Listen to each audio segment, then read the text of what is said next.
introduced the formula of arc length and the arc length function for a given curve. Let's look at an example, see how we use those formulas to solve this. All right. So to find the length L, I need to find the length of R prime. Okay, let's just use U. Okay, I can change the name of the variables as long as I'm consistent.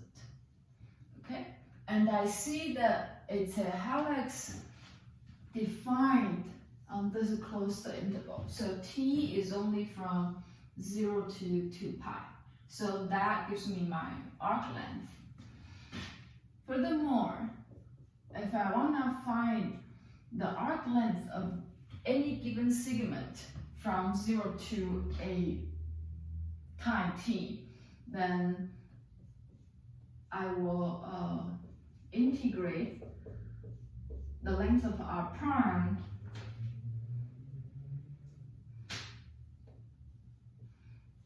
but from 0 to t instead, as opposed to from 0 to 2 pi. All right, so for both formulas, I will first find the R prime.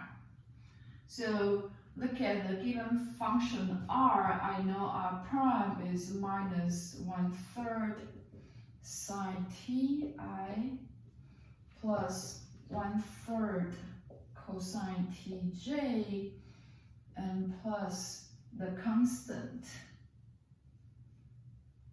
Okay. All right. Now with this, let me go ahead and find length of R prime.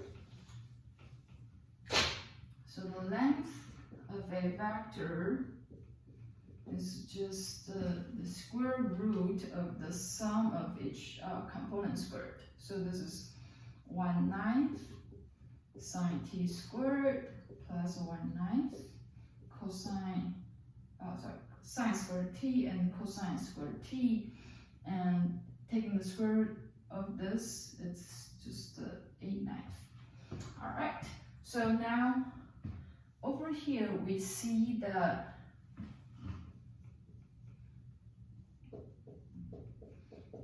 we can factor out the common factor 1/9, and what's left is sine squared plus cosine squared, and this is a very useful trig identity.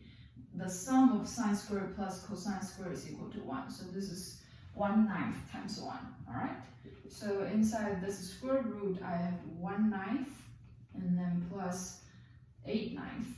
So that's great. So this sums up as 1. Square root of 1 is equal to 1. All right. So we have a very good looking R prime t, and now my L will just be integrating R prime from 0 to 2 pi. So antiderivative of 1 is u, and 0 to 2 pi. Plug in the lower and upper limits, I have 2 pi minus 0. So this is the total arc length of the curve, of the helix. All right, and this is 1. For 2, s of t is the integral from 0 to t of 1, and then the u. Let me erase this, we don't need it anymore.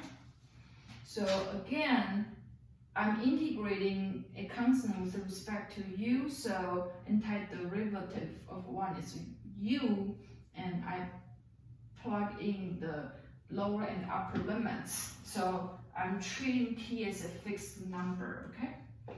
And when I plug it in, I have t minus 0. So at any given time, starting from 0 and traveling, all right? I'm getting a helix. Okay, so at any given time t, the length from R0 to RT is exactly t. So S of t is equal to t. So that's what it means. So very straightforward. We do need to be patient, but it's very straightforward. Step 1, take the derivative. Step 2, find length of the derivative. Step 3, doing the integral.